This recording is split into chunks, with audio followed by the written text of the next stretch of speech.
hutang atau saham? Ini alasan kenapa kita harus sabar teman-teman. Dan ini dia videonya.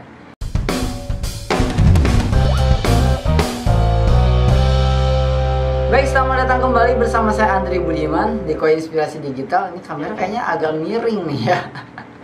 Oke teman-teman, jadi di video kali ini saya mau coba sharing kepada teman-teman semua. Ini dasarnya dari buku yang saya baca, yaitu orang itu cenderung mencari kenikmatan dan menghindari kesengsaraan. Nah ya, itu kebiasaan orang tuh. Hanya saja orang nggak tahu mana kesenangan jangka pendek atau kesenangan jangka panjang, mana kesengsaraan jangka pendek atau kesengsaraan jangka panjang. Nah, di sini kita akan coba sharing tentang mana yang lebih baik, sabar investasi atau terburu-buru untuk hutang. Di sini saya akan coba bandingkan dengan harga yang ada di sekitar saya ya teman-teman, di mana ada banyak perumahan yang harganya itu per bulannya ini mungkin 2-3 tahunan yang lalu, saya nggak tahu hari ini harganya berapa, itu 950-an ribu sampai 1 juta per bulan angsurannya sampai 15 tahun. Oke? Nah, jadi langsung aja teman-teman kita ke layar mungkin ya. Kita akan siapkan dulu ke layar biar kita bisa siapkan kalkulatornya ya teman-teman. Oke, langsung aja kita akan ke layar dulu. Tadi saya nggak siapin ya layarnya. Oke, sebentar saya akan siapin dulu. 1, 2, dan 3. Oke, ini dia teman-teman di layar. Nah, jadi teman-teman sebenarnya kita akan hapus dulu dong ya kan. Nah, di sini teman-teman 950.000 ini nggak bisa kelihatan ya kalkulatornya. Oke, saya akan hitung aja manual 950.000. Teman-teman juga boleh hitung ya kan. Dikali 180 bulan atau 15 tahun ya kan. 180 bulan atau 15 tahun atau sama dengan 15 tahun. Itu totalnya 171 juta teman-teman. Oke. Jadi kalau teman-teman ya kan 171 juta. Kalau teman-teman nggak sabar langsung ambil KPR, kredit, hutang sana sini, itu teman-teman bisa dapat senilai 171 juta lewat hutang, ya kan? Lewat hutang tuh ya. Jadi punya rumah senilai 171 juta. Belum termasuk kita bahas renovasi di awal ya kan, terus ya kemarin baru renovasi aja udah minimal 50 juta tuh udah keluar, belum lagi dapur segala macam, belum lagi penyusutan ya kan.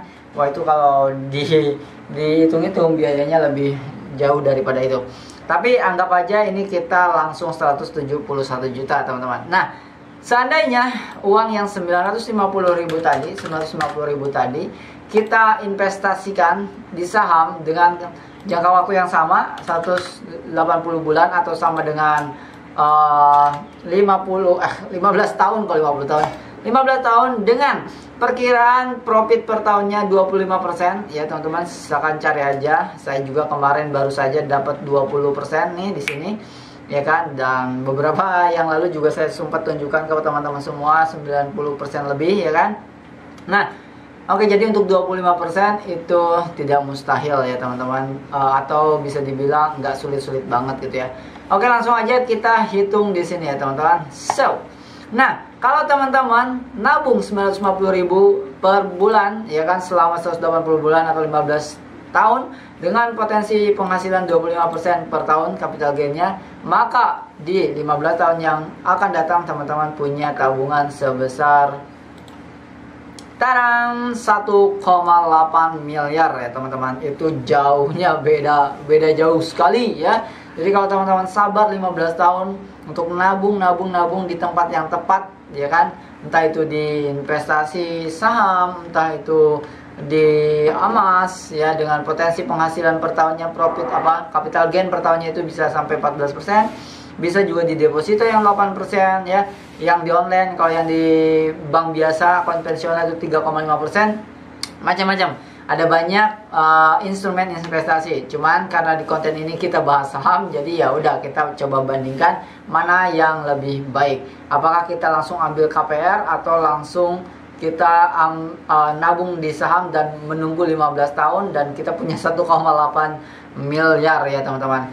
Nah, apalagi kalau teman-teman punya kemampuan, kecerdasan mengelola keuangan, ini lebih dahsyat lagi nantinya ya, bukan cuma sampai di sini doang. Tapi cukup itu aja teman-teman. Bagus atau enggak, baik atau enggak, silahkan dipertimbangkan masing-masing. Ini konten cuma konten doang ya kan, buat teman-teman dapat referensi aja. Oh iya, ternyata kalau saya ambil KPR saya ngeluarin 171 juta itu, saya dapat rumah senilai 171 juta ya kan.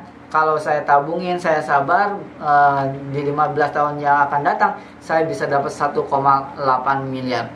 Ini ada teorinya teman-teman. Saya lupa di Jepang atau di Amerika, intinya ada seorang guru yang datang ke kelas ya kan, ini penelitian ya teman-teman. Terus guru ini datang memberikan coklat kepada semua siswanya, dan guru itu bilang, saya akan kembali lagi, dan siapa yang coklatnya belum dimakan, saya akan tambahkan 2 kali lipat, jadi double coklatnya. Lalu tapi guru itu bilang, saya nggak tahu kapan balik lagi, entah 1 jam, entah 2 jam, entah 3 jam, entah sore, entah kapan saya balik lagi ke sini. Akhirnya orang sebagian yang lainnya ya udah langsung dimakan aja, hajar. Yang lainnya ada juga yang tetap bermain ya kan, main yang sama teman-teman yang lainnya, tapi coklatnya nggak dimakan. Sama-sama menyenangkannya. Yang satu mainannya bukan makan coklat, yang satu ngabisin kesenangannya dengan makan coklat, tapi yang satu lagi ngabisin kesenangannya dengan teman-teman yang lainnya. Jadi yang nggak makan coklat saat itu belum tentu tidak senang ya, tapi semuanya mereka punya kesenangan yang berbeda, dialihkan gitu kesenangannya. Sehingga ketika guru itu datang lagi, yang coklatnya habis ya udah nggak dapat apa-apa lagi. Yang coklatnya belum habis dia dapat 2. Nah, itu salah satu pelajaran yang harus kita ambil. Dan ternyata setelah 10-20 tahun kemudian, 30 tahun kemudian, orang-orang yang bisa menahan dirinya ya, yang sabar, yang nahan dirinya, yang bisa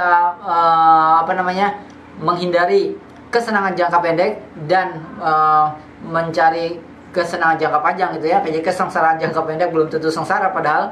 Nah, itu mereka yang bekerja sebagai karyawan lebih sukses atau lebih gede gajinya, lebih tinggi profesinya. Yang bisnis jelas lebih berhasil, lebih sukses. Itu dari cara kita menahan diri. Nah, buat teman-teman semua, saya tidak mengajak apapun itu ajakannya ya. Saya tidak mengajak, saya tidak mereferensikan. Saya cuma bercerita kepada teman-teman semua dan menunjukkan ini loh perbedaannya. Kalau hutang kayak gini, kalau investasi kayak gini. Baik yang mana terserah teman-teman menilainya. Silakan nilai masing-masing di komentar. Kalau suka di like, kalau nggak suka di dislike, gampang aja. Nah teman-teman, itu aja. Dan buat teman-teman semua yang mau belajar tentang saham, jelas karena ini pembahasannya saham, dan memang saya lagi adain webinar gratis untuk teman-teman semua di 7 Agustus 2022 ya kan. Itu di jam 19.30 sampai 20.30, 1 jam kita mau adain kelas belajar saham ya. Singkat aja ya teman-teman, gimana sih caranya secara dasar teman-teman bisa mengerti bagaimana caranya baca laporan keuangan, mundur lagi cara ngatur keuangan, mundur lagi sehat gak nih keuangannya. Karena kalau nggak sehat kita harus bikin sehat dulu. Kalau udah sehat baru kita atur keuangannya biar kita bisa investasi. Karena investasinya udah kita jelaskan, bahkan kemarin kita bikin konten 20.000 per bulan, itu bisa jadi miliaran ya, tapi 25 tahun gitu ya. Ya tentu aja tidak ada yang